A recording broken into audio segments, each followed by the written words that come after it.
Hey everybody, it's Kash, Money Karl, one of your co-hosts of the Move the Mic Stand comedy podcast, and I'm here to tell you about this week's sponsor, minigolfreviews.com, a website dedicated to all things miniature golf. They even post a new mini golf hole every single day, and currently are building the National Archive of Mini Golf, so check it out at minigolfreviews.com. Now enjoy the show.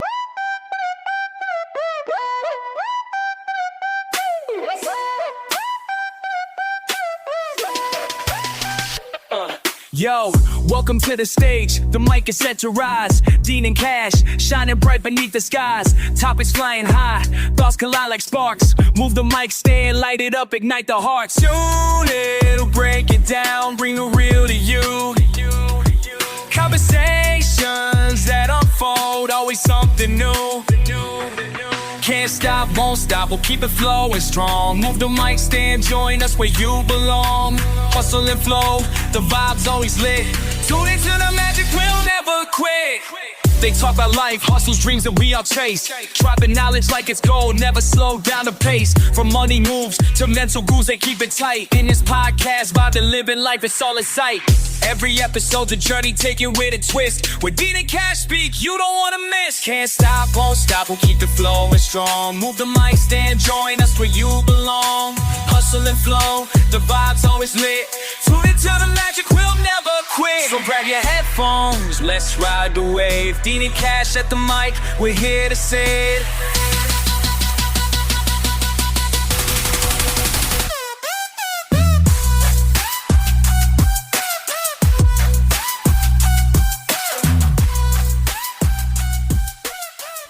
Hey everybody, welcome back to another episode of Move the Mic Stand podcast. I'm one of your hosts, Kash, Money Karl, and with me, as always, forever and ever, amen, is the gentleman... Randy Travis. Yeah, Randy Travis. The gentleman, Dean Berg. Hello. Oh, I'm supposed to say you're my bestest best friend. Yeah. How are you today? I'm doing good, thank you for asking. How are you today? I am okay. I feel like I may be coming down with something. It is that time of year. It almost feels more like allergies, though, which is weird, because Yeah. I'll sneeze and sneeze and sneeze, and my eyes will water, and I'm like, what pollen is in the air during winter? Well, It's all the snow blowing and kicking. Oh, yes, Carl, you raised your hand. Yes, I had to interject for a moment. Could just be all the non-circulating air in the household. Like, you don't have windows open, you're trying not to open the door as much, letting fresh air in. So you're just circulating all that That is very possible. delicious Dean air. Yeah. I don't know. Well, I changed the air filter in the HVAC. Oh, so maybe you just have fresh air now. Yeah, it might be fresh. Because I thought I bought some. I bought some air filters, and then I threw them in the utility room, and I thought I changed them, and then they were still sitting there, and I was like, I don't think I changed them. Yes, Carl, you raised your hand again. Yes, sorry, I had to interject again for a moment. Sorry, okay. I don't mean to be rude. What if it's like a big HVAC, and they put pollen in those air filters, so it cycles through your house. So you're like, oh, I gotta make sure to change out the air filter, like it's on time release. Yeah, I didn't buy the HEPA ones. Yeah, so they're making all the other ones bad. It's really bad when you have to go outside, like you're going inside to get fresh air, but you're like, ooh, the air inside is really bad quality. It's like being in like China or something. It actually feels better when I go outside. Which is, at this time of year, is not the thing you want to. Well, no, and especially because it's not like we live out in the country, and the air is clean and fresh. It's like right here in the heart of the city, and people are snow blowing, and plows are coming by, and the air isn't necessarily what I would call clean. Yeah. And Canada keeps causing fires that pollute the air, and some of the worst breathing days in the last decade. Come on, Canada. Yeah, It's supposed to be nice. Stop it. I think they finally saw that South Park episode where America just craps on Canada. Maybe. So they're like, yeah, we'll show them. Yeah, we'll show them. Actually, I don't really do a bit about it anymore, but I had a bit where I started to talk about it and say how, I wanted to apologize for all the smoke. That's not how it goes. I would say, there's always that person that wherever they sit by the campfire, the smoke goes in their face. Yep. Usually that's me. Yeah. Yeah, and that's when I would say, like, so I'd like to apologize for all the smoke from the Canada fires. Sorry. It's funnier when I do it on stage, but I don't do it anymore. And he lights himself on fire, which is pretty impressive. Yeah. He's got 4th degree burns. He just rebuilds. And 7th and 8th degree black belts. Oh, I was gonna say, good job you didn't say 6th and 7th degree burns. Did you see how you combat that now? No, I didn't. What's the new? Like whenever kids they'll say, 6, 7. Yeah. You're supposed to move your arms back and forth, like almost like a crab from side to side. Okay. Like you bend them. Yeah, can't I see what I know, but people at home can't see. Yeah, I gotcha. So you like bend them at like a 90-degree angle. Like you're riding a motorcycle. Yeah, like you're riding a bike or a motorcycle, and then you just start shaking your arms, and you say 8, 9. It looks kind of like he's riding a motorcycle, and then doing beating shake weights. 2 guys off. Oh, okay. All right. So whichever imagery you can relate to there, folks. All right, so you just earned our explicit rating. Good job. Like you're fighting. You're beating them off. They just keep coming, and you're like, I'm fighting all these guys. I'll beat 100 guys off right now. You're a cage fighter, and that's how you punch? I don't think you're getting any wins. Yeah. Well, the guys you're facing are getting a win. It's more than one. It probably explains some things, some of my opponents that I had. Yeah. Yeah. All right, so I've been going all over the Midwest, meaning Wisconsin and Illinois. But I was on a search for, at Walmart to help you find like one of the hardest gifts to find for parents this holiday season. Yeah. And I looked at 5 different Walmarts, and I've left Santa so many voicemail messages about it too. But yeah, those Danny Go toys. Yeah. Yeah. And we're seeing online that people are selling them for like $300 of dollars. Yeah, 3-4 times what they cost. That's so criminal.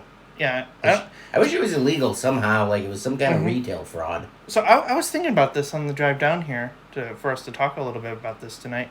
But obviously those are people that are scalpers. Yeah. Do you know a scalper in real life? Because I just was thinking about I don't know anybody that scalps. Mm-mm. I've seen them outside of like Packer games where they're like selling their tickets and right. But I was just saying, do you face. Personally know one? Like, I don't know if anybody knows one. Like for real. I've never come across a friend or family or coworker or anybody that like buys stuff, buys it all up, and then resells it for a whole bunch of money. They were just in the wrong friend groups. Well, they were having that problem at Walmart here where people were going in and buying all like the character T-shirts like Spider-Man, Superman. Oh, really? Yeah. Whatever, and like reselling them for way more than they were buying them. That's always a big thing with Pokemon cards. Yeah, well, that's been that way since the forever. 90s. But yeah, it's like, how do you? I don't know how you feel okay about that. It's not like, making a quick buck either. And it's different than if you buy, like if you manufacture something. Mm-hmm. Sure, it costs you $5 to manufacture it. Maybe you sell it for $1,000. Or whatever to cover labor costs and make a profit too. You still have to make a profit and pay your employees or yourself or whatever. It's not the same. No, for sure. And somebody else made it. Yeah, and then also like, I'm not saying that any circumstance really makes sense to me, but like especially worse when it's for like a kid's toy. Yeah. Yeah, because we all know that parents are super busy. And this is a stressful time of year. You want to make sure that you have the right toy for your kid, something that they really want. And, that's just people taking advantage of parents. And like you had told me, like, this wasn't available online through Walmart either. This is like, you have to find it in person. They won't tell you at what store has it. Right. That's dropped. As far as I know. Yeah, I couldn't find it anywhere else. The day that they were released, they were instantly gone. Yeah. I've been noticing that with a lot of stuff. Like, not that this is the same thing, but it could be. I really like that show Taskmaster, which is a British comedy TV series. Yep. And I'm part of their email group, and they're coming to the United States, which is pretty awesome. Yeah. And I saw that they were going to do a show in Chicago in January. So they're only here for like 2 weeks. Oh. And I was like, oh, the pre-sale is going to happen on Monday. When that happens, I'll see how much tickets are, and maybe I'll get some because I have family in Chicago. I can go down and visit and check out the show that I really want to see. I kind of forgot that they were going to do the pre-sale drop. Yeah. I checked an hour after. Yeah. And they had sent out an email that said, oh, sorry, all the shows are sold out, and it was all sold out in 13 minutes. Yeah. That's crazy. If someone was... I mean, I get it if it's really that popular, but it's a lot. You got to know there's scalpers in there. Yeah, exactly. And I know that they're trying to put systems in place to be like, you get a limit of how many you can get, but like, does it really matter if you have a team of people that are trying to do this? Like, even if you limit to like 5 tickets a person... It's too bad there wasn't a way that they could somehow... And it's not necessarily fair to the ticket... But, like, if there was a way, like, if you sell it for anything more than what's on the face value of it, that it voids the ticket. Oh, that would be awful.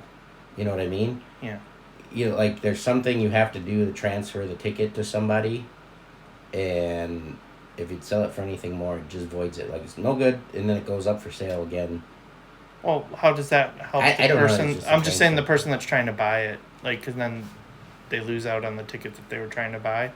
Well, no, you wouldn't buy it because if it's anything more than face value, I suppose that could lead to other scams and things. But I don't know. I wish there was just a way. But yeah, with like the toys too, it's just kind of because there's a really cool like boombox that has all the characters on top and for the Danny Go. For the Danny Go, yeah. Not Taskmaster.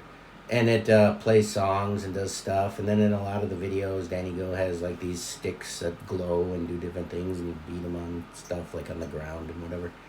They got some of those, and I don't remember what some of the other toys are, but there's like 5 different toys, and poof, all gone. It's not like everybody wants the boom box. You know, they just bought them all up right away, all of them. Yeah, I don't know. It just. Especially with the kids' toys. I know, that's so just cool. That part really bugs me. It's just like... Yeah, because people are selling them for $300, $500. 5, 10 times the amount. Yeah, because it's $39.99 for the boombox. Yeah, that's ridiculous. Yeah, and it lights up, and it seems kind of cool. It like basically gives you a little concert. I don't know if the people on top dance or whatever, but it seems cool. And it gives you a little concert, and it's just fun. And... it's $39.99, so it's, you know... It's reasonable it's a reasonable price, yeah. And then people are like... Because I saw some people selling them for like $59.99, but I was still like, no. Yeah, that's not... Still, you shouldn't be making a profit off of this. No, unless you manufactured it. Yeah. And it was your idea, kind of thing. Yeah, but that, I know, it just sucks. But going back to... I hate it when people scalp, like, tickets to our shows, too. All the time. Yeah. Especially the free ones. Yeah. We have a free show. Yeah, if you're paying for a ticket for a free show, check that ticket again. Just go back to the door. Yeah. just walk in that day. We'll sit you in the front row.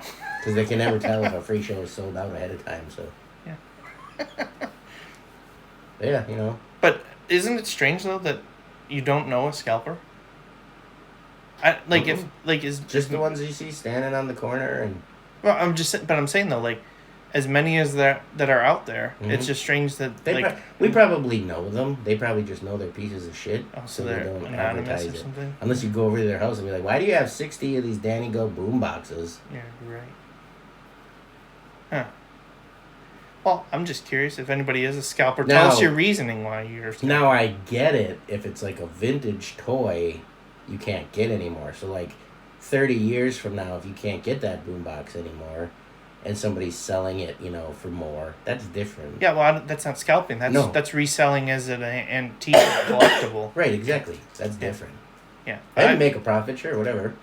At that point, yeah. Because it's what it's worth. You know, actually, it's kind of funny that we're discussing about that aspect of it because I had somebody message me on Reddit today asking about something I listed 7 years ago and if it was available. Were you like, yes? No, I wasn't. But it was just like, why would you think, looking at this, that I'm still holding on to this 7 years later? Like, I would never compute that with anything I was looking to buy from someone. It's like, because there was many people that commented on this. It was like this rare collectible, like Stretch Armstrong, Yeah. but it was Mickey Mouse. That Oh, wow. you know, because my grandparents had collected a lot of Disney stuff, and that was in part of like the estate. Mm-hmm. And I was trying to just see like what to get that appraised for, which ended up like it should have actually gone into a museum, but it ended up getting sold in a garage sale for like $3. So, damn. so someone got a good payday Yeah, off of right, that for right, sure. right, But I was just curious because I thought it was neat. I was like, I'd never seen anything like this, so looked it up, and actually a bunch of like not like antique roadshow people, but just people that praise like Disney stuff. They're like, "Do you have any pictures?" And luckily I had some and sent it along, and they're like, "Would you want like $3,000 for this thing?" I was like, damn. "Oh no!" Right. It was because after the point, but I was just curious. I have the opposite where like I'll find something and I'll be like, "Whoa, this looks legit," or "Oh, I forgot about this," or I'll something I'll find in storage or whatever, or my dad maybe had something from a long time ago, or just something that's really old, and I'll be like, "Oh man," and then I look it up, it's like, "You can sell this for $5." Well, depends at the time when it was, purchased or whatever. It might have been 50 cents, so like that's something. Yeah, but so then, it's huge. with inflation, I don't know actually how that math adds up. But with that same realm, I just recently watched kind of this like online documentary about the Rankin Bass Christmas specials. Yeah. So like the OG Rudolph the Red-Nosed Reindeer. Like the Dean Berg very unspecial. Yeah. Rankin and Bass. Yeah. Christmas is dumb. Lights go out and your fingers get numb. I can't believe you made that. But anyway, those specials, right? The stop motion type stuff. Yep. And specifically Rudolph the Red-Nosed Reindeer. Well, when they were making the Rankin Bass movies, they didn't know that these were going to be like iconic. Right. 50 years later, because 64 the Rudolph came out. Fact check that for me, Jody. I'm going to call him the Rudolph from now on. Sure. But I'm pretty sure 1964, but whatever. It came out, and, they didn't know that this was going to be like a phenomenon for the Christmas season. Right. So they didn't really keep the puppets or anything, like be like, oh, we're going to have to save these for a museum or something someday. And it turned up on Antique Roadshow that this one guy who had a broken arm and had it under his shirt for whatever reason, so it looked kind of weird. But he had Santa, and he had a Santa model and a Rudolph, and they were in bad shape. And it turned out like his aunt had worked for Rankin and Bass in the 70s, and they had like, here, just take it home as an employee. It's taking up space in our closet. We don't want this junk. Yeah. And she kept it in her attic, and apparently like she had a lot of them, I guess, and most of them burned in a house fire. And those were like the two that were rescued or whatever. So they're like, oh, this is worth like $3,000, he was like, oh, that's sweet, awesome, because he's like, this is essentially trash, right? Right. And then so someone ended up buying them for like the $3,000 or whatever, and had them professionally restored, and then they went to auction and they were $386,000. Jeez. Right? Yeah. And now they're in some puppet museum in Atlanta, so you can go check them out. Oh, wow. But there's no like knowing if they were the actual like in production of the movie. Like, was it used in movie or was it just for certain? I mean, I think if they're making the puppet, they're used in some point. But like, obviously, like they make all the different features and things like that. Like there could be like 300 faces of Santa to do expressions and stop motion doing the frame. Every single frame they have to touch, right? Right. But obviously, it was at some point, but just like what part, right? But yeah, kind of. Some of those movie props and stuff like that you see online when people are selling them. Yeah. Like there was like an E.T. that was used in the movie, and he was all coming apart and everything. Yeah. And he looks scary. The puppetry is like decaying. It looks so scary. It was absolutely frightening. I recently saw. It felt kind of scammy, like how they were like, oh, you have to do the pre-sale sign-up thing, and then they wanted like all your information. So I felt it was very scammy, but I was still curious nonetheless.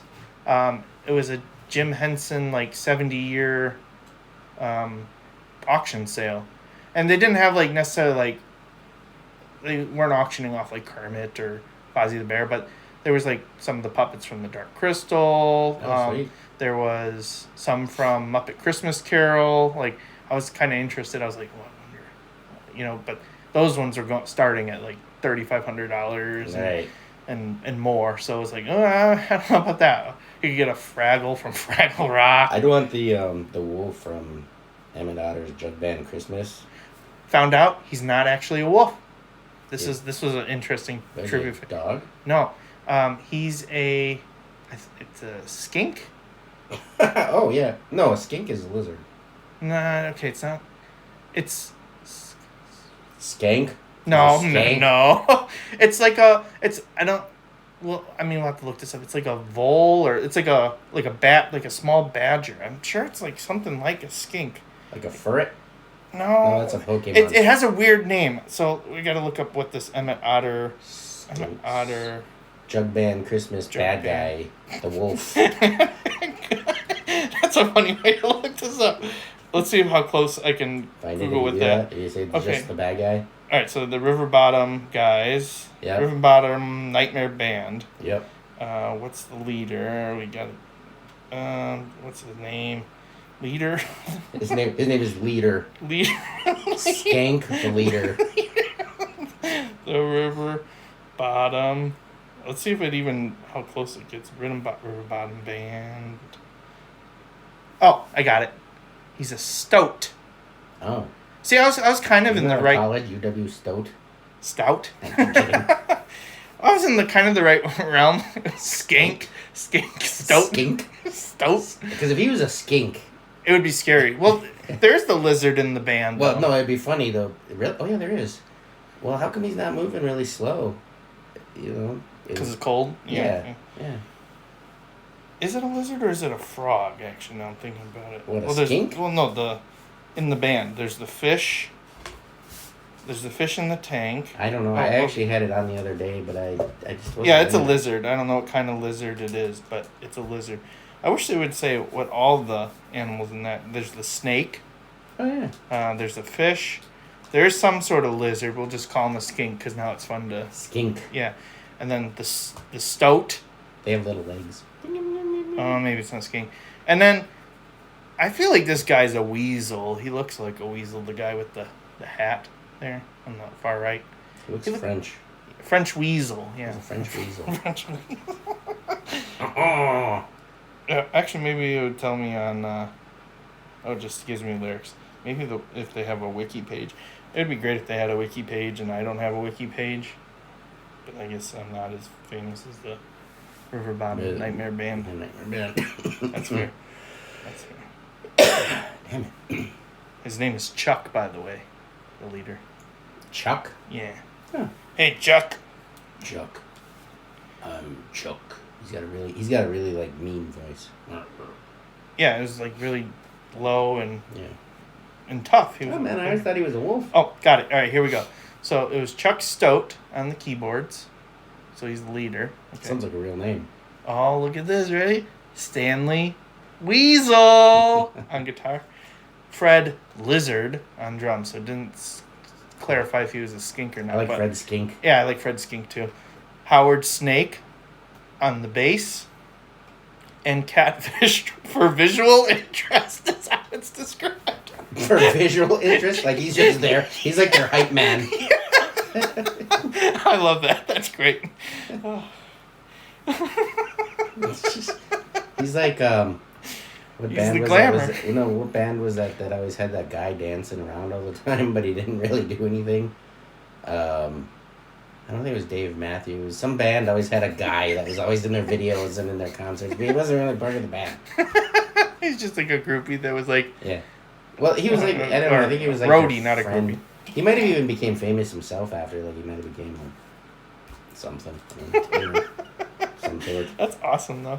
Yeah. All right. When I'm on a show, I'm on for visual interest.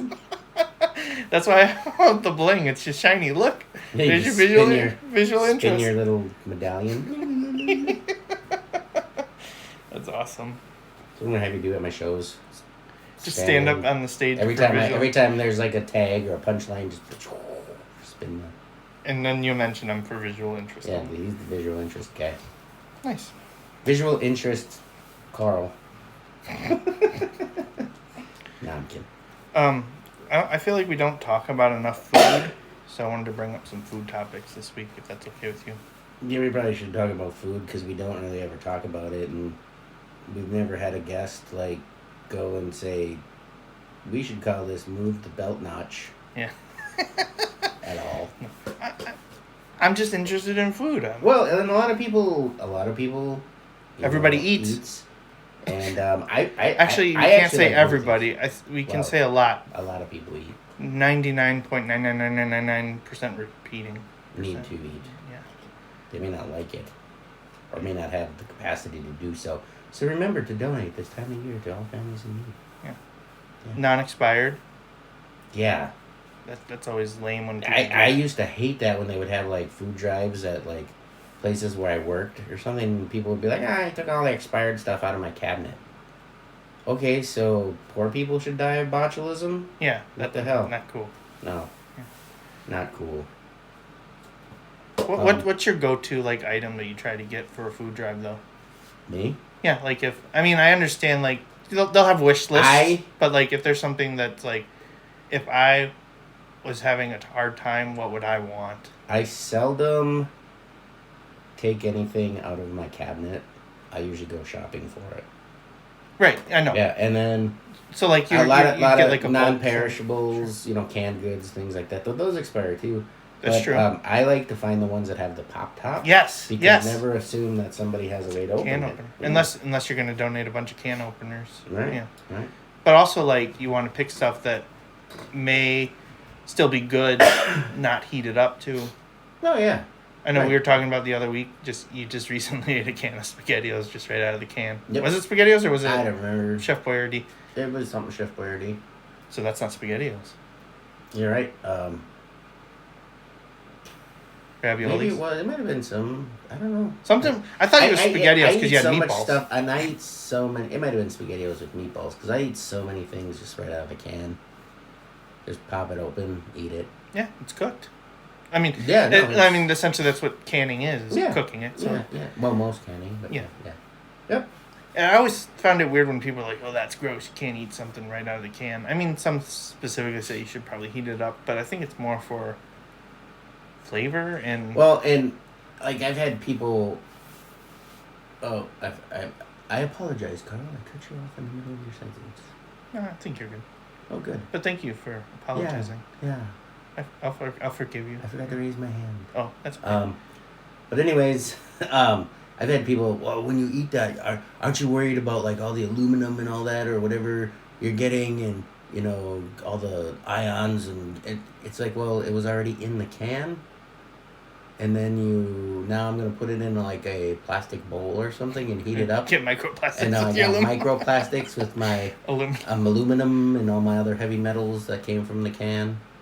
The worst for that though is actually like canned tomatoes because they're so acidic they break down the inside of the can. They line them, but over time it breaks it down and then you have metal in your tomatoes. I'm not super into canned tomatoes anyway. Like that's the one thing I feel. I mean, I like still like a Chef Boyardee, but like canned tomatoes really taste canny to me. I like them in different things like chili or whatever. You can hide the flavor a little bit. But I went to college with a guy, and his girlfriend constantly ate canned tomatoes straight out of the can. Ugh. Constantly. No, please. It wasn't like the Italian flavored basil. Just a can of stewed tomatoes. No. Straight out of the can. No salt, no pepper. No. Just straight out of the can. Just slurping them right up. That's just so wrong. I mean, I would do it if I'm super hungry. No, Dean, no, don't do it. I'll feed you. Just don't do it. Just don't do it. Oh, no. Ugh. Yeah. I don't like that at all. Kind of on the topic of food. Did you have anything else you wanted to cover off on that? Oh, yeah, we have a lot more food topics. Well, I was just going to talk about my TikTok. Sure. Yeah. That I made. Yeah. I mean, it's not like super blowing up or anything. It's got like anywhere from 8,000 to 10,000 views or something. It's nothing huge. I don't even know 8,000 to 10,000 people. Oh, I mean, you don't have to know them. Oh, okay, gotcha. Okay. On the TikTok. Oh, I thought when you're getting followers and stuff, you have to know them personally. So that's why I've been you have to actually meet them. Yeah, that's why I've been holding off on. Oh, like somebody will be like, I want to follow you, and I'll be like, have we met? No. I guess I can't. Can't let you do that. I know all 40,000 of mine or whatever. No, I'm just kidding. No, I posted like.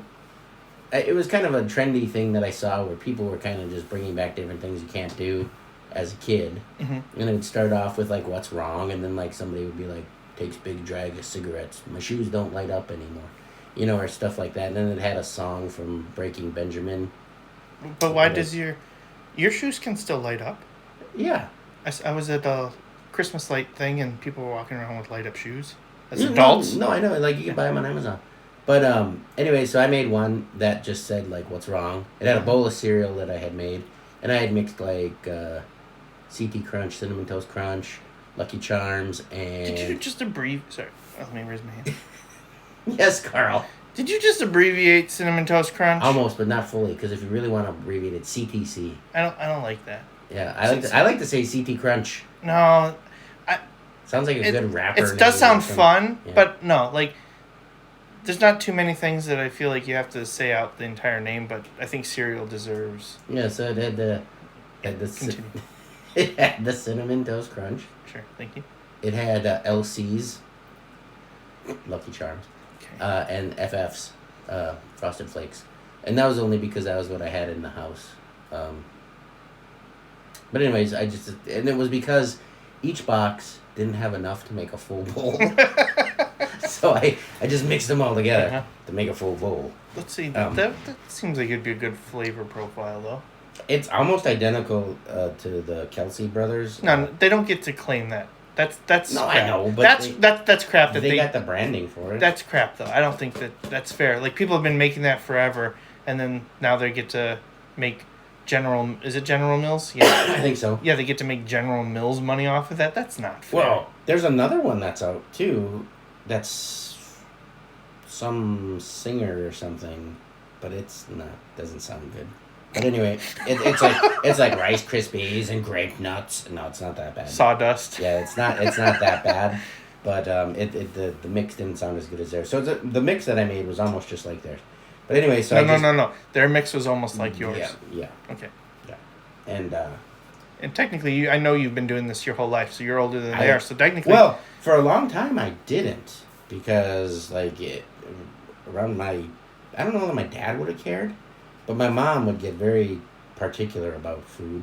Oh, so you can't mix cereal. Like, if you're wasting it. I didn't understand how that's wasting it, but like one time I made chocolate shakes, and I took ice cream, and because that's a prime element of a shake. And I put milk, because it was a milkshake. Yeah. And then I didn't have any like Nesquik powder or anything, so I put some of her Slim Fast in. Slim Fast powder. You're wasting it. Okay, maybe for that. Maybe for that. Just wanted to point out though, I was trying to defend that you should have gotten General Mills money, and you just completely shot that chance down. Oh, I should have. Yeah, you're right. Yeah, sorry. I was trying to help you out, but it's too late. It's already out there. Well, I finally reached out to Blue Bunny now that I can. Oh, nice. Yeah. And they ignored me. Oh. It was like, okay, you were all into it like a year ago, and you were going to give us a bunch of stuff and sponsor us. And they probably changed it. And now they're just like, that's okay. You waited too long. But anyway, so the TikTok had that bowl of cereal, and it said, what's wrong? And then it said Slam's energy drink as the action being performed. And then it said, can't sit down with a bowl of cereal and watch Saturday morning cartoons anymore. And it's not like super blowing up, but it's got some traction or whatever. But the part that's annoying me about it, and this is different than the light up shoes one, is people are like, sure you can. You can stream them on YouTube, or you can go to this app, or you can do this, and you can do... So this one was a little bit deeper than that. Like the shoes one, yeah, you can buy light up shoes, and they're still cool, and you can still have it. But like, it's not the same, because when you would watch cartoons on a Saturday morning, you didn't know if it was going to be a new one, like a new episode, or it was going to be one that you saw. you know, and you would get Couldn't pause it. You couldn't pause it, you know, and they're like, oh, you can get it on YouTube and it has the ads and everything. Yeah, that's cool. But now if I sit on the floor, it's a lot harder to get up. But like Snap, Crackle, and Pop takes a whole different, you know, meaning. Nice. Thanks. But wait, did you just want to say this whole thing? Oh, sorry. No, just go ahead. I don't care. Did you just want to say this whole story just to do that? I did. That was just a bit. This didn't even happen. No, I'm just kidding. No, that just. It was good. No, thanks. It was good. We might have to trim a little bit of fat in that joke. It's good. The 8 minutes to lead up to it. But it was and good. That's my 10 minutes, ladies and gentlemen. Thank you. But anyways, I was just so many people were like, "Why can't you? You can do it. Who says you can't? Who made this decision?" You know, stuff like that. And it's like, no, it's deeper than that. It's the nostalgia, and even being young and little, like every Saturday morning, was super exciting. You know, my dad, he'd wake me up like at 5:15, and said, "Do you want to get up? Bobby's World is going to be on." Dang. Okay. Or or whatever cartoon it was going to be. And I'd watch cartoons, and I'd have a bowl of cereal, and it was always in a crock pot, or not a crock pot, it was in a crock pot, in a country crock bowl. You know, my mom used to like keep the butter tubs. Yeah, and then I would eat cereal out of them. I don't know if it explains my wonderful physique, probably growing up. What a strange dynamic, though, right? You just said your dad would wake you up at 5:15 a.m. and say, "Do you want to watch Bobby's World?" Yeah. Now, even you might do this now. Parents are like, "Please stay asleep," right? Well, I mean, this was, you know, this is when I was like 6 or 7. Yeah. I might have even been older. I can't believe you just did that too. I did 6 or 7, 8, 9. There you go. But like I might have been older because that might have came out when I was like more closer to middle school. Okay. I don't remember, but you know, there was always some cartoon that was like, hey, right. You want to wake up, get this cartoon, and then you'd watch them, and it was like a series. You knew it was coming on, but you didn't know. And all of a sudden, it'd be a new episode, and that would be fire. Sometimes they would have a commercial where they would say like, "Oh, next week, all new episodes Saturday." You know, whoa, can't miss it. But it was always that until about like 9 or 10 a.m. and then go play outside for like an hour, 2, and then come back in because wrestling was on. And lunch. Yeah. Maybe. Not usually after I ate that big bowl of cereal. I didn't eat anything the rest of the day. Nice. But no, it was more about the whole dynamic of it, the feeling, the excitement, the being the kid, the sitting there on the floor eating the cereal. You know, it's like when you're little like that, you kind of take it for granted. Oh yeah. You're excited about it, but you don't realize how much, you know. You're gonna miss it when. And at the time, I just thought Saturday morning cartoons were gonna be forever, and these were cartoons that you couldn't see during the week. Right. They were just on Saturdays. That's the big difference. You couldn't see them anytime you wanted. And so all these people are like, "Well, can't you do it? You can do it." And now I just put the little emoji where the guy's like, like he's pointing. Like you missed the point. Yeah. I don't miss the point. I got what you're trying to say. Yeah, but I know, you're fine. Something that was kind of cool that I remember, like, I think it came out when I was in college, was somebody created like a website that you literally watch Saturday morning cartoons. Mm-hmm. So it'd be like on a loop, but it would be literally every Saturday morning cartoons of all time. So you would just pick up wherever, and you'd see the ads for the cool toys and all that. But so it wasn't like you had control. You couldn't be like, oh, right. Watch you this cartoon. You just go on it. Yeah. And that was kind of cool, but yeah, that's still kind of cool. But that I guess that's like the closest I'd say you're gonna get to that feeling. Yeah. Instead of just trying to be like, all right, I like this Saturday cartoon, put it on. Well, and there was hardly cartoons the rest of the week. Yeah.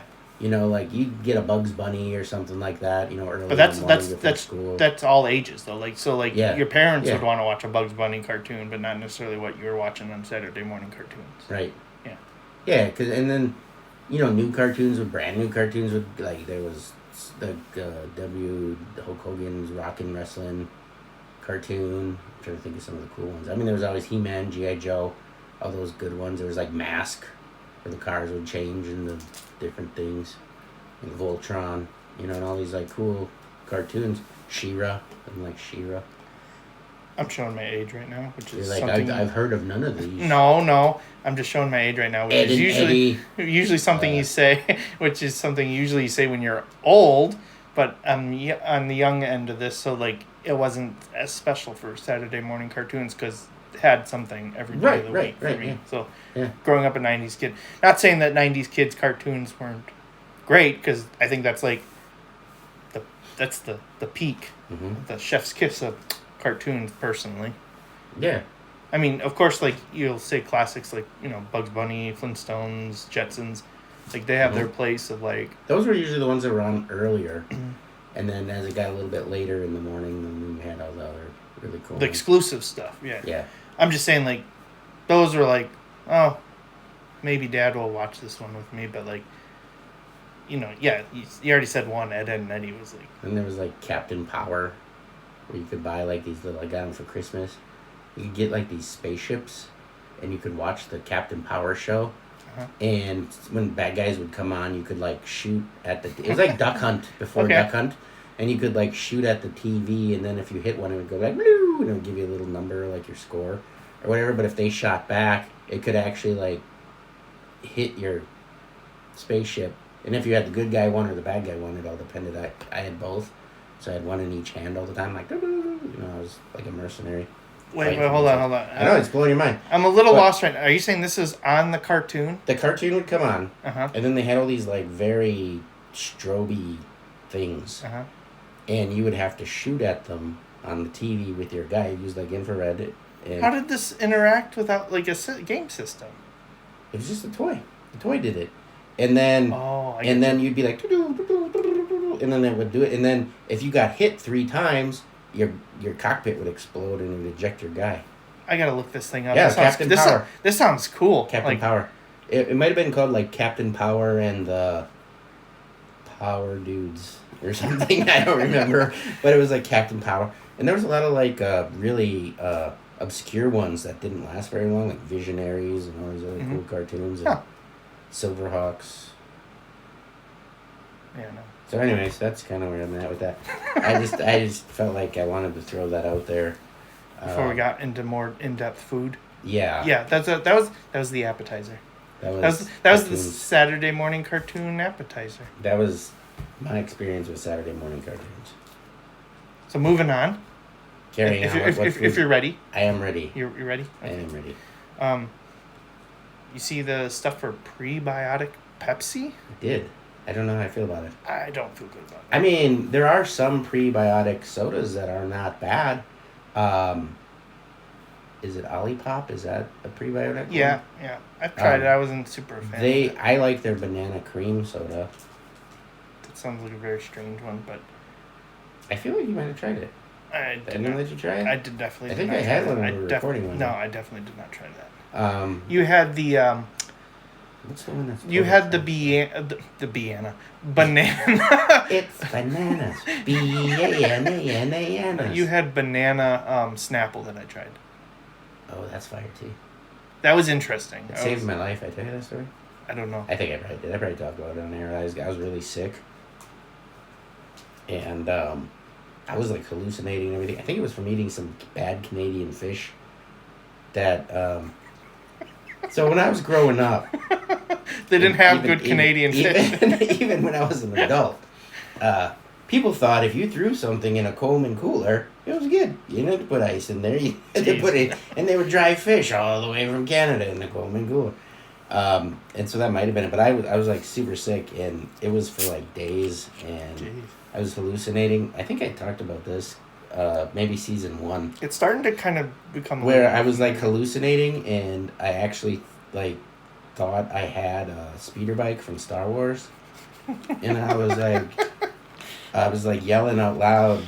I was married to my first ex-wife at the time. And she'd check on me, make sure I was okay and stuff.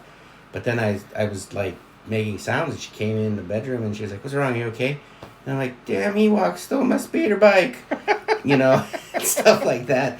And she brought me some banana Snapple. And it was like, I drank it and my fever broke and everything, and then all of a sudden I was better. So, It's probably coincidence. It's probably 100% coincidence. Maybe, but I don't know. I'm saying maybe now Snapple should run a medicinal line. Yeah, prebiotic. Yeah, maybe. Yeah, you're right. So, anyways, Olipop. There's another. There's one more brand too, but I don't like them at all. I can't think what they're called. Yeah, I usually. Do you I'm think? just gonna have a soda. Like I don't want to have like. I don't health mind. soda. I don't mind prebiotics, especially if I'm having digestive or Sure. gastric type But issues. isn't that what ginger ale and Sprite and 7-Up it kind of is already without calling it medicinal? Prebiotic is Help the gut. Yeah. there's actual like Bacteria that's healthy. Yeah, I get that you. are for your biome in your flora. Microbiome. In your flora, in your guts. I don't know. I mean, if they taste good, but they're going to be more expensive, which is stupid. I mean, I guess I'll try one, but I'm going into it like I don't know about it. They are doing a wild cherry Pepsi one too. It's not just regular Pepsi. Right. So They did diet, Pepsi I don't and know. cherry or what? I don't know. But it kind of tells me like they're not too confident on how it's going to taste because they're already like, yeah, we got to do a wild cherry one that's bolder flavor. So that's a little concerning. But going with other food things that are changing, we talked about this recently, but the food dyes, Yep. that's kind of interesting. I don't know if you've seen the Cheetos and the Doritos. Mm-hmm. Yep. And my sister is a food chemist. Oh, she is? Yeah, and so she said that, boy, that's going to be real interesting to see where that goes because a couple things. One, what sells hot Cheetos? The red hot, get your fingers dyed red. Now they're going to look like beets. Well, I don't think they're doing a red dye on that. I think it's just supposed to be like, this sounds weird, but clear. But that's the thing. That's the thing, though. So they're not looking to color their snacks going forward, but they have to still season it, and seasonings have colors to them, but they're going to have that consistent color, right? It's going to be a lot harder to tell if you got the right amount on there. That too, but just like, so now they're going to be like, well, I think hot Cheetos, that a lot of the color is a paprika, right, or something, and other dyes, but like, well, paprika is part of the seasoning. I get that. Yeah. But that's a red color, right? But if you're trying, but you're not gonna be able to color match to make that. Oh, right. No, it's gonna look like shit. Right, so it's gonna be like a tan or a gray or a dark brown. But I'm just saying, like, to make the seasonings have that cohesive color. Yeah. It's gonna be really expensive. You're gonna end up spending probably like $20 for a bag of Cheetos. Like when I was doing some R&D stuff, I was making a blackberry flavor, and the artificial colors made it look like nice and blackberry-y. Sparkling ice. But then the natural colors, when I put the natural colors in there, they started off nice, but then they turned like a purple gray, and so they're going to look kind of fugly. Muddy and gross, yeah. But if you look at food like over in Europe and stuff like that, I mean... It does look boring. It does look boring, but I'm sure it tastes fine. Yeah. Because like if you look at Fanta... Right, it's way different. It looks more like orange juice. Yeah, right. It's orange juice mixed in water, other than the nuclear orange. Yeah. But speaking of scalping, I might hold on to some of that stuff, and then if anybody wants some, I'm going to be a black market illegal dye dealer. You're going to be going with the trench coat and you're having snacks. Check out these hot Cheetos, man. Wasn't it Heavyweights with Ben Stiller, Disney movie Heavyweights, and they go in and they have all the snacks in everywhere? You're going to be that. No? Oh, you should check that one. No. It's weird that I get to recommend a movie to you. Yeah, I maybe Heavyweights, yeah. I maybe saw clips here and there, but my show like that was always Fat Boys. They were rappers. Okay. And they beatbox. You like them? They beatbox and stuff like that. But they have a movie called Disorderlies. Okay. And they're all like orderlies. Man, and, like, one time I get to recommend a movie to you. You got one ready. I'm giving you one right back. I know you got one ready for me right away. It's like that. Not fair. I forgot about that movie. I might watch that one tomorrow. Disorderlies? Yeah, Disorderlies. And then watch Heavyweights too. It's fun. That's on Disney Plus, and I know you got it on Disney Plus. I used to have a VHS that had Disorderlies, and then House Party 1 and House Party 2. Kid and Play. Nice. Yeah, that's cool. All right, so more with the dyes. Yeah, go back to the dyes. Yeah. What about those? What about those blue Takis? Oh, those are scary. I know, and I don't like them. They're too hot for me. But just I don't think they're hot. They're just blue. But I know, but that's their selling point specifically for those. You know what I mean? know. So like, not that I don't think they have a different flavor than other Takis though. But like, how's that gonna like impact like? Well, there's still other ways to color it. You know, like I said, it might not be as dynamic, but they'll probably look like those zombie ones that came out on Halloween. You're like, is this mold? Yeah. But that's what I'm just saying. What about dyeing Easter eggs? I know you're not drinking the dye and stuff, but like it's still food product, so I think that would be impacted by that, don't you think? Yeah, because that dye goes right through the shell. Right. Especially if you crack it and you do like the crackle effect. Somebody once didn't believe me that salmonella can move from the outside of the shell to the inside of the egg. That's how it gets there. And if you don't cook your egg, you can get it from the outside if you crack it and it touches it or whatever. But it can actually move from the outside to the inside. And I'm like, you ever dye Easter eggs? Well, egg shells are porous. It's not completely solid, right. Which is a little interesting. So, like, I mean, obviously they have the membrane in there. So if you like punctured the membrane, I'm getting a call from the entire town of Eau Claire, Wisconsin. Oh, it says Eau Claire, Wisconsin is calling me. Do we want Eau Claire on the podcast? No, it's probably a bookworm sending a voicemail. Okay. Sorry. You have to wait till after the episode. Thank you. Yeah, we're recording. So that one's interesting with the eggs, I think, just because the whole point of Easter eggs is they are vibrant, right? So, like, you're not going to want to do, like, weak dyeing. Well, and I've gotten Easter egg painting kits, too, that have had, like, food safe, well, I don't know, it might have been in the 80s, for lead paint, never mind. Fair enough. What about just like weird candies that I know a lot of them will be impacted by food dyes and stuff like that, but like what about weird candies that require like food admin? That's what I'm going to describe it as. Admin? Yeah, so you got to do work to eat it. So like I think a good example is like those candy dots that go on paper. Yeah, because you eat more paper than you. Yeah, so you take it off and you're trying to scrape off the paper, and then I never did. I get it. You're full of fiber, love it. But I'm just saying, like in general, right? Like you're trying to scrape off the paper, and you spend 5 minutes on getting all the paper off of one dot, and then you eat one dot, and you're like, tasty, half a calorie, right? Or probably more like 25 calories per dot. But yeah, what other foods can you think of in that sense? Because I brought this up in my mind because we've talked about it before, and I know you like them too, but those little wax bottles with the little juice in it, I found some elf juice is what they called it. It was like sour green apple and then like fruit punch. And I was just thinking, because I never like ate a whole package of those before. Like I always just got one bottle, like someone shared it with me, and that's that. Right. And I thought, this is like one of the few candies you need like a spit cup with, because if you put the whole bottle in your mouth and you chew it or whatever, you try to nibble off and you can't sip it out or whatever, but then you got to spit the wax. Right. I think you can eat the wax, but I wouldn't want to eat the wax. And it's not beeswax, I don't think. Beeswax you can eat. Yeah. I think it's more like a petroleum wax you shouldn't eat. I mean, you shouldn't eat it, but they have to let you eat it if it's like a food product like that, though. Yeah, maybe. Well, nowadays, because nowadays, yeah. Yeah, because it's not going to say like it's another one is the Kinder eggs. That's some food admin right there. You don't want to accidentally eat all the stuff. But is there any that you can think of?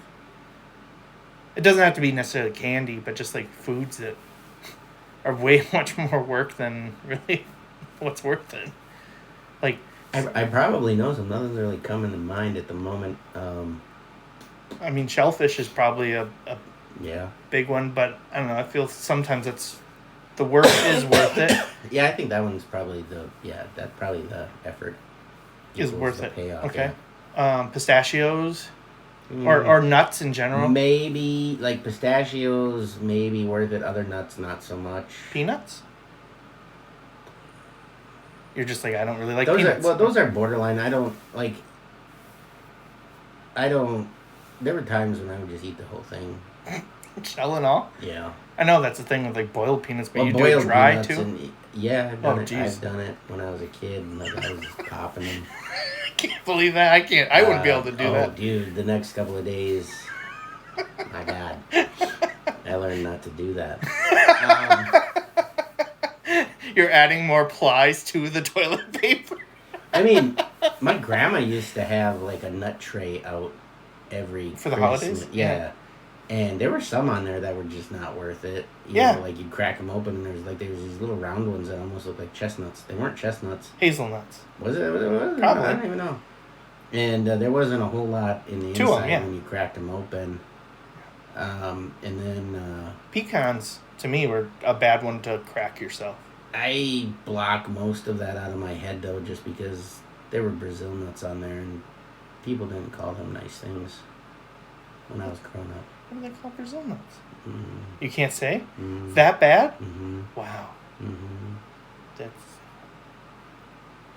I don't even know where to go. And it wasn't... It was, like, the much older crowd. Okay. They would say, here, have a... Jeez. All right. And... those were also ones that were very difficult to crack. Yeah, and that's what I'm saying. Those ones didn't really seem worth what was inside. There wasn't a lot of meat. Nut meat. Ooh. That's what they're called, the nut meats. Nut meat. Yeah. You said chestnuts. I was beating off 100 guys that wanted to fight, and Carl was over there eating nut meat. Jeez. We're going to get canceled. All right. No, if I would have said what Brazilian nuts were. It's so bad. Like it makes me sick to my stomach. Jeez. Just thinking, yeah. And people out there know. There's people out there that listen, Maybe I'm naive. I never heard anybody call it anything bad, so. Yeah, it was... I don't even want to say. I could censor it and I could say it, but this was just so wrong. Okay. So with that nut tray anyway, Mm-hmm. those ones were always very difficult to get. It took a lot of work to get not a lot out of them. Hazelnuts. Or maybe I gotta ask did. about hazelnuts. There was one that always had like not much shell, but it always had like this big. Maybe beefy. Maybe that was those. I don't know. You're like, I wasn't even eating nuts at all. It was a meat tray. It was actually neat, yeah. But did you have hazelnuts? Because I've never had one, and I keep thinking I should try doing that. Try having a roasted hazelnut. I probably Or not have. hazelnut, chestnut. Chestnut. There was like, a chestnut? Yeah, I never had a chestnut. Yeah, I have. What's it like? Kind of like mashed potatoes. I don't think Dean knows about food. No, for real. Like I had. No, I believe it. I've gotten canned chestnuts they're pre-shelled and all. Maybe they were. Yeah, I guess they were. They might have just been cooked so hard the outside was not the. Wait. Maybe I did have mashed potatoes. I did have mashed potatoes. No, because that was a chestnut tree that was outside my other house. My other house used to have this gigantic tree out in front of it, and it would always drop the little spiky things, the green spiky things, and you'd break them open, and that's a chestnut. Chestnuts roasting on open fire. Yeah, it's fun. Yeah, for some reason I was confusing it with an acorn for a second in my head. But you can eat acorns too. I know you they're can. terribly bitter. You have to make acorn bread. I've gotten like canned chestnuts, and they were terrible. But one day, one of my older kids, because those things would fall all the time. Like if I ever wanted a new car, all I had to do was park it underneath that tree, and all these. And I put a sign on the tree eventually, like "Do not park here. The chestnuts will fall in your car. Take your car out." And I basically said I'm not liable because it was on like that stoop before the road. Public property. Yeah, the public part of it. And when they cut it down, the thing was like 300 years old or something. Jeez. It was crazy. But it would drop like so many of them and make such a mess. And then one day one of my older kids said, "Hey, Dad, can we try to cook some of these? You can actually eat them." And so we looked up a recipe and we shelled them and cooked them. It was a lot of work. And you need a lot of them. There was a neighbor that used to always come and collect them. And actually some nuns would come by every once in a while and collect them. Because there was like a convent or whatever around the corner where a bunch of them, and they'd come and collect them and they'd make rosaries out of them. Huh.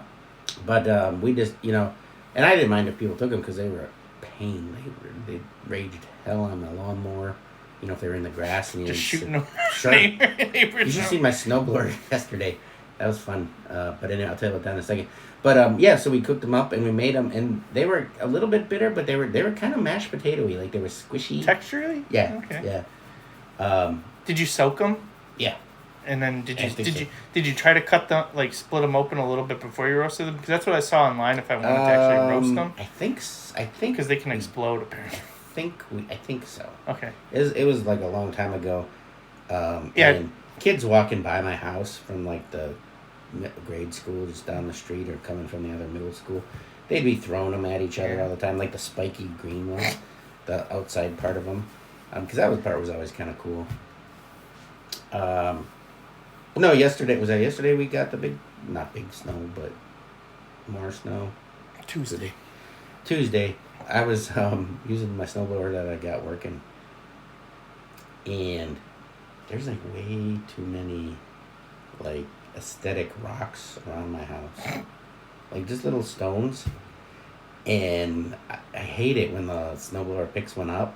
Yeah, it shoots that sucker. It shoots it. Yeah. And when it does, and it's like a catapult. Like it just goes, "Ba-doom." And all you can do is just watch it. Like, where's it gonna go? Where's it gonna go? Where's it gonna go? It just missed hitting the window of my car. Jeez. And I was like, dang.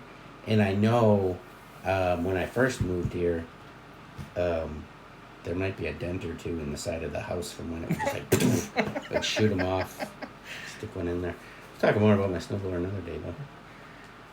More food? Food, you keep going. Okay, I got more. All right. Notice how I derailed the food conversation with snowblowers. And He's not hungry. I am. Saw the cheese Chex Mix. They changed their formula. Formula? Yeah, the secret formula. It's cheesy, which I'm cool with. But they changed one element in the bag, like one of the pieces. Yeah. And it was my favorite part. The little round, crackery, cheddary things? Well, they are cheddary, but they were triangles. Oh. They changed it to like a Cheez-It-like. It's not actually Cheez-It, because they would have to put that on the It's a cheese that. Yeah, it's a cheese them. Cheese they. Cheese he, she. Yeah. Cheese everybody. Yeah. It's okay, all-inclusive cheese snack. But I just want to buy those cheese triangles. So, I don't know. Do I have to reach out to Chex Mix and ask them to just make a, like when they do, like, Captain Crunch, oops, all berries? Yeah. Do I have to reach out to them to say, like, hey, make me a oops, all cheese triangles that you no longer make? I don't know. Like, I want those. Those are the best part. I never really had, like, when I get Chex Mix, it's always just the regular. I don't usually get. I bet you like the rye chips. You do? Yeah. I buy those when they have them, like, oops, all rye chips. Yeah, which is like, that's the worst part about Gardettos. Yeah. Great. No, it's the worst part. And if they make oops, all rye chips, I couldn't believe that when I saw that. And I'm like, really? You're not going to make cheese triangles that I love? No, it's all. I always love the things that are hard to find. Stewart's grape soda, the cheese triangles, and the Chex Mix. I don't know. Do I like other things? What are hard things that are? Okay, strike that. I don't know. It's probably nut meat somewhere. Not meat. Okay. Also, did you see they're gonna do sugar-free Oreos? I did. Why bother? Well, those are gonna be fun because the main ingredients that are sweetening them are like heavy laxative. Oh, is it like the gummy bears, the sugar-free gummy bear thing? Yeah. Because you're gonna eat a row. I just did a row of Oreos, guys, and it's just gonna be straight to the bathroom. No, at one point, at one of my jobs, I had gummy bears out on my desk, and I mixed the regular and the sugar-free together. That was great times. Supposedly, at one of my jobs, somebody mixed, like, they had candy and, like, gummies, bears and stuff, and they mixed, like, weed ones in there. Oh, wow. That's a little too diabolical. far. Yeah, that's a little too far. Yeah, making people shit their pants is a little different. I think, other than the one candy I brought with me, I think that is all I had about food. Yeah, I know. Amazing, right? Wow. The candy I brought with me today for us to try was, push pops, like the little lipstick tube things that you push up, and then hence the name Push Pop. Yes. And then suck it because it's a Jolly Rancher sucker thing. Pretty much. They came out with a holiday Push Pop gummy poppets, which is a lot of things to describe it. And I realized that the container is the same one that the Bean Boozled, the good and bad jelly beans mixed together had. Yeah. So you basically like open the lid and it's like a canister, and then it puts it on a little tray and it presents it to you like. And it pops up. Yeah, here's your candy. But I just thought it was interesting because maybe the Bean Boozled people were like overzealous with this product design. Probably. And they're like, we gotta. What are we gonna do with these 80 million? And then they just Bean Boozled is going down, guys. What are we gonna do with these 80 million canisters? Yeah. Well, let's make a Push Pop. So gummies. Yeah. So now I'm surprised with it being Push Pop. Those are not like little harder candies in it. I think people would choke on that size. Poppets is a good name. I like that. But now I'm going to be Poppets. Now I'm going to be on the lookout to see if I can find other candy products or snack products that is using these canisters. I just wish when you pushed it down harder, it would launch them up. Well, that'd be sweet. You're right. That would catch them. I accidentally this past weekend revealed to my family that I am very good at catching mini marshmallows in my mouth. So.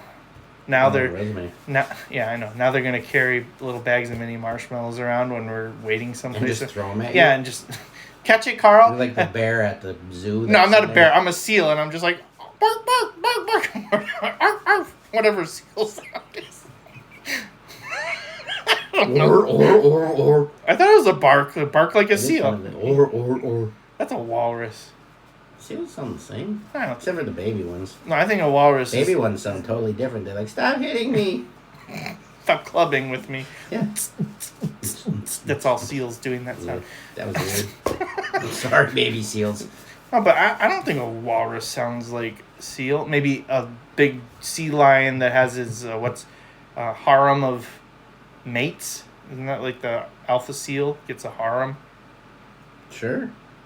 Seal orgy. No, they kind of do. Yeah, I thought the lead head. The lead seal. The head seal. Yeah, that's why everybody wants to be a Navy SEAL, I guess. You'd be the best. You get a harem of whatever. But I don't think a walrus sounds like a seal, probably. I think it's a walrus, I don't know, it's like really deep voice, like woof, woof. And then the seal is more like woof, woof. I don't know.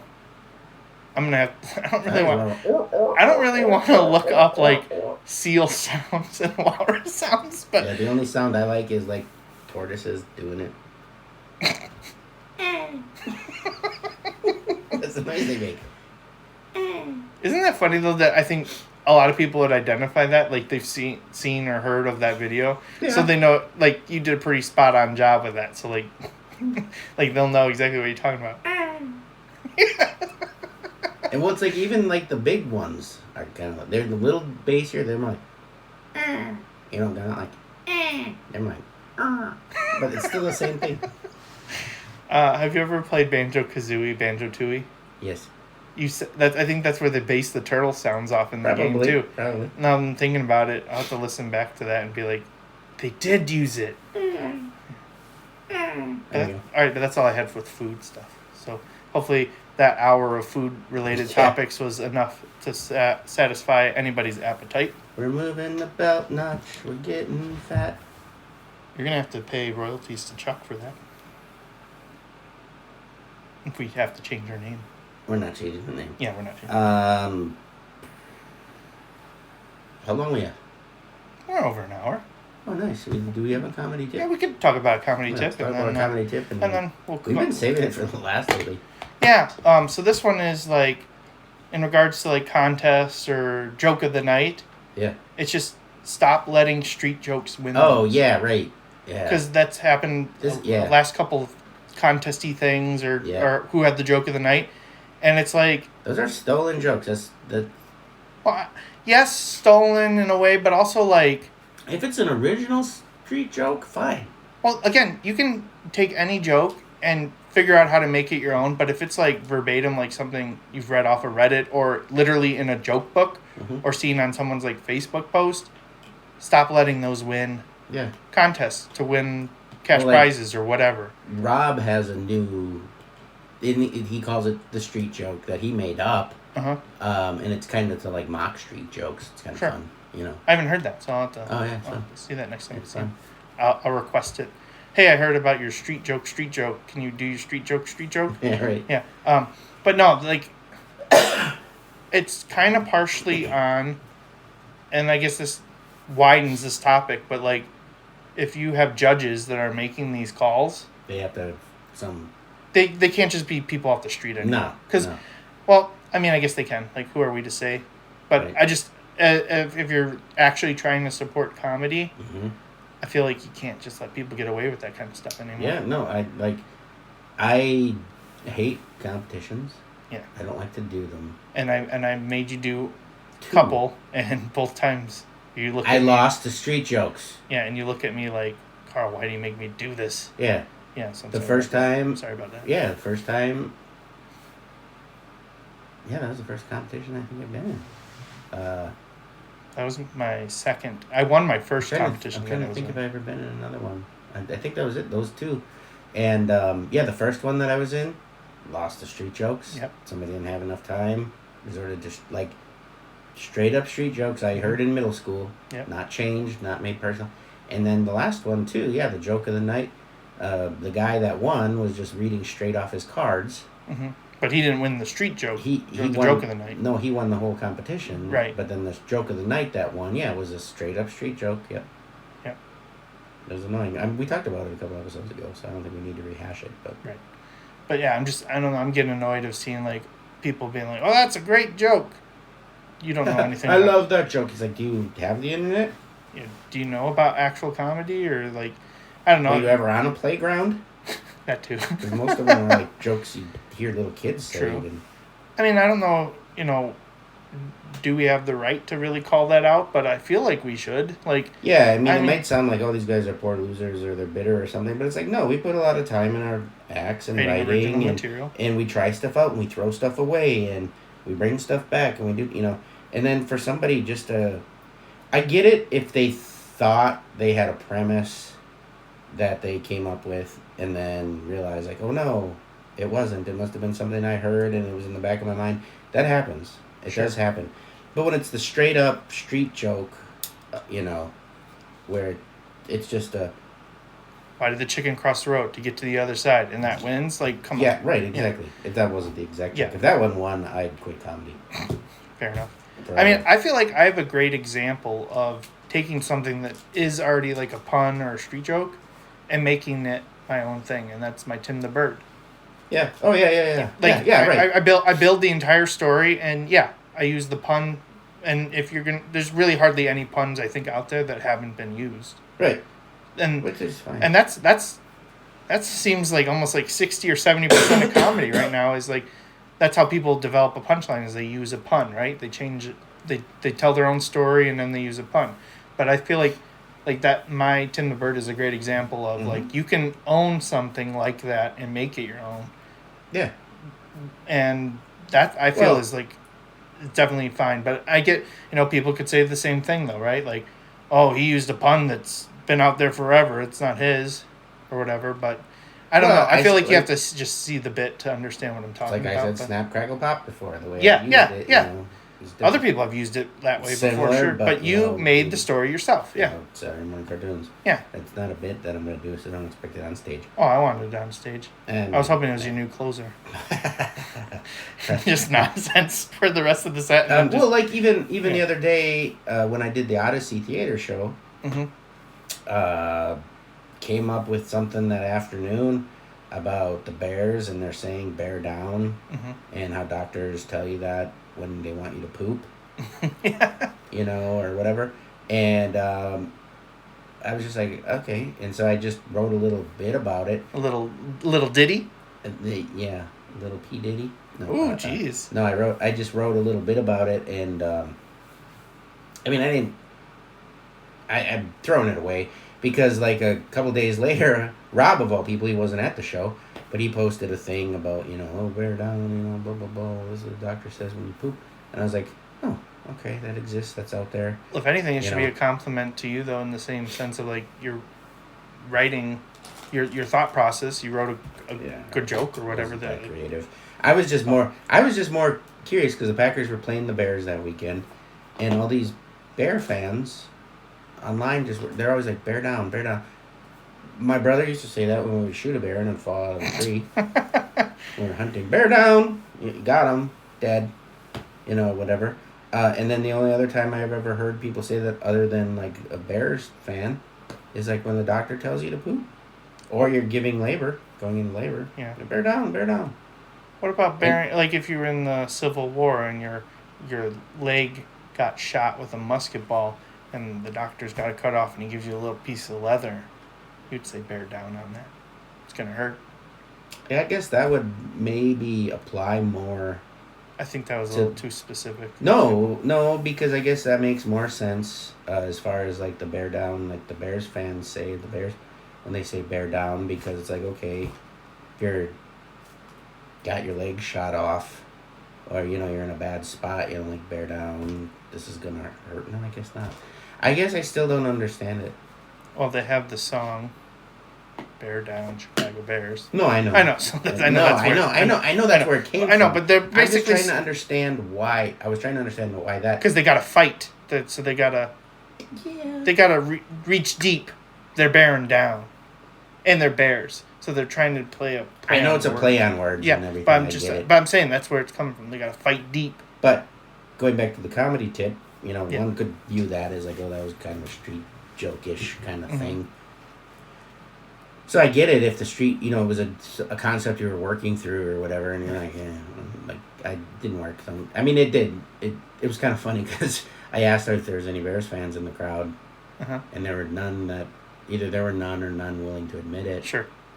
Which would have been dumb if they did admit it. Yeah. Well, and then there was this guy that was sitting like in the third row, and he kind of looked around and he just raised his hand, and I'm like, "You're a Bear fan?" And he's like, "No, I'm just trying to be supportive." And he's like, I didn't know if you'd still tell the joke. And then I was just like, oh, okay, well, it's not that good of a joke.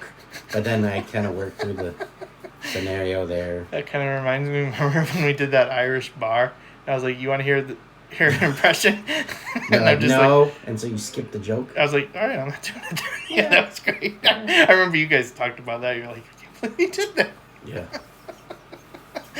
Well, it's an interaction. It kind of reminded me, though, of doing that one show and asking if anybody wanted, or somebody in the audience asked if they could have some mini M&Ms, and I said yeah, and everyone was surprised. I was like, well, sometimes if you ask, you get what you ask for if you're polite.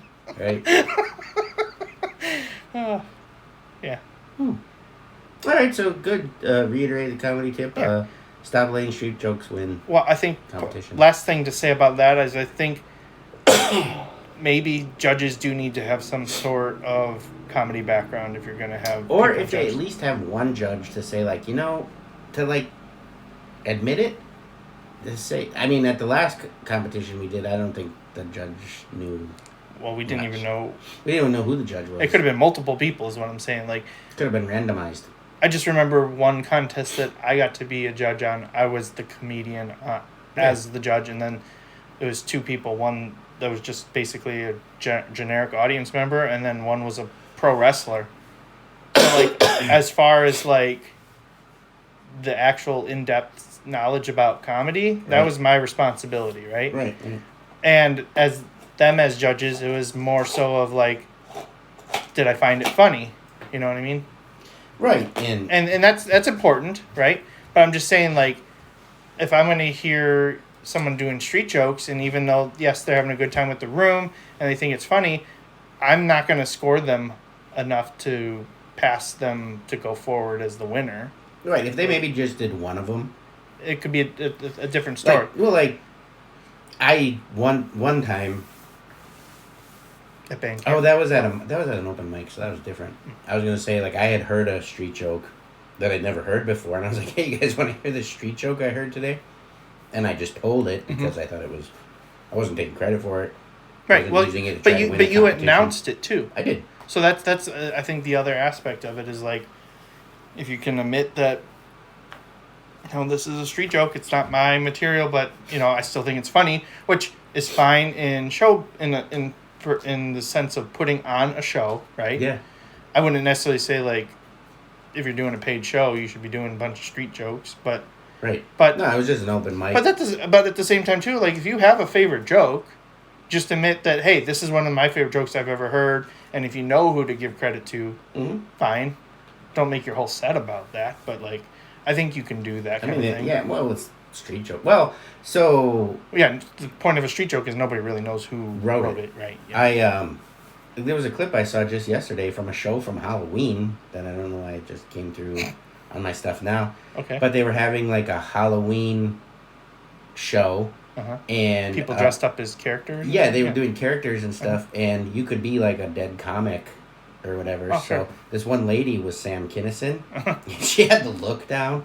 She had like everything down, and she was kind of going along a storyline with it.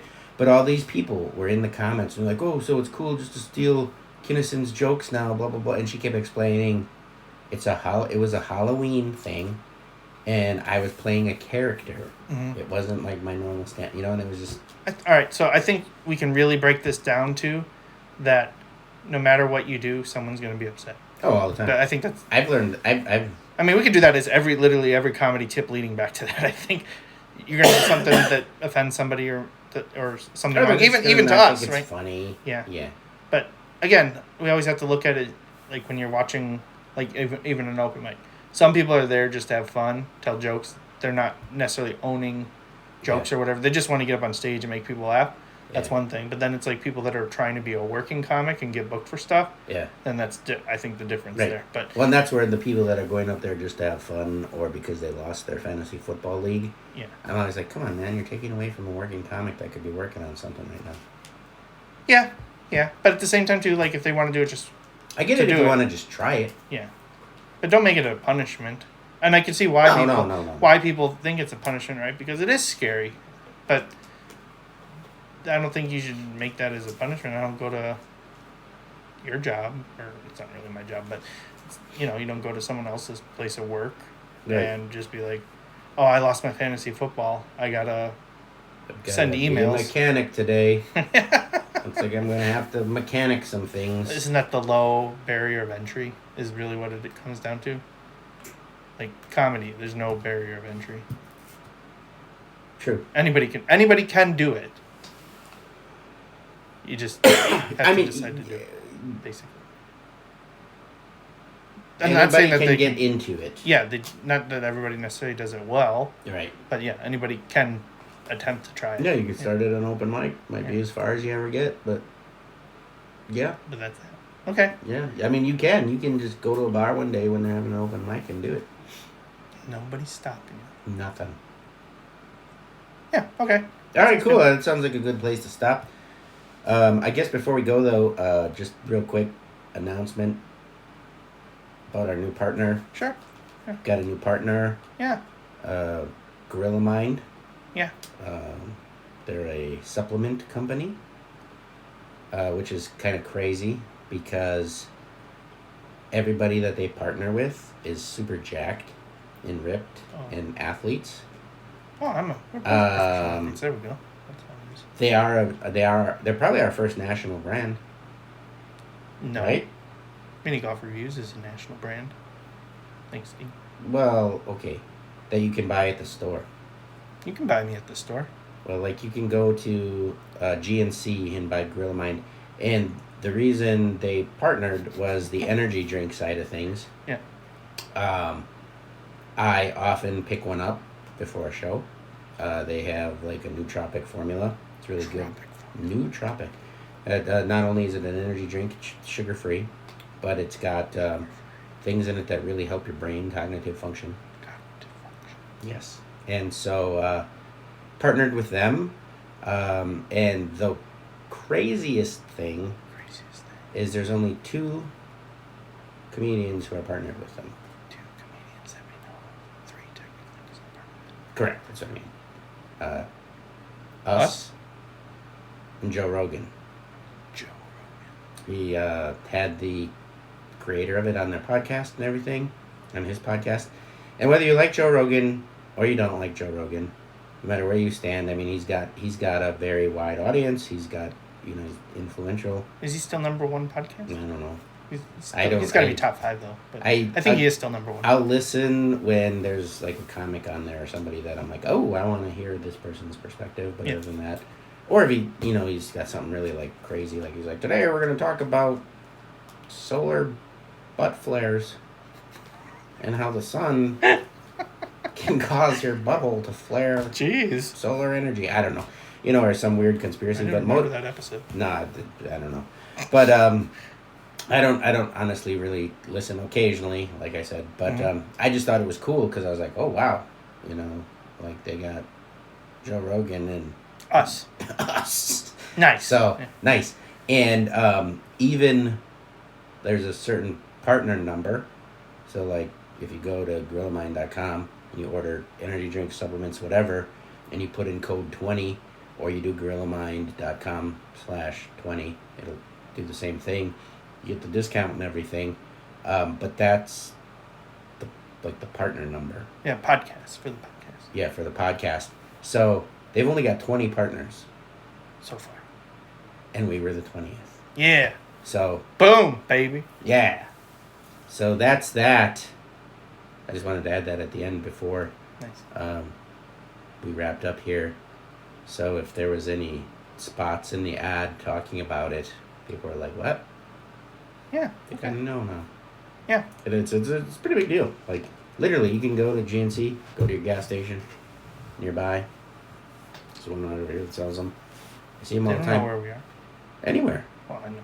Anywhere you go. Yeah. Like everywhere we go. I see them at gas stations all the time, which is like crazy. They're right next to the Red Bull and all that. And now when I see that, I'm like, damn. I'm part of that. Yeah, I'm part of that. That's pretty sweet. So it's a pretty big deal. Yeah. All right. I guess that means we have to say goodbye to everybody. Yeah, well, on that note, we'll say goodbye. So thanks for listening to Move the Mic Stand podcast. Cash Money Karl. Dean Berg. Bye. Bye.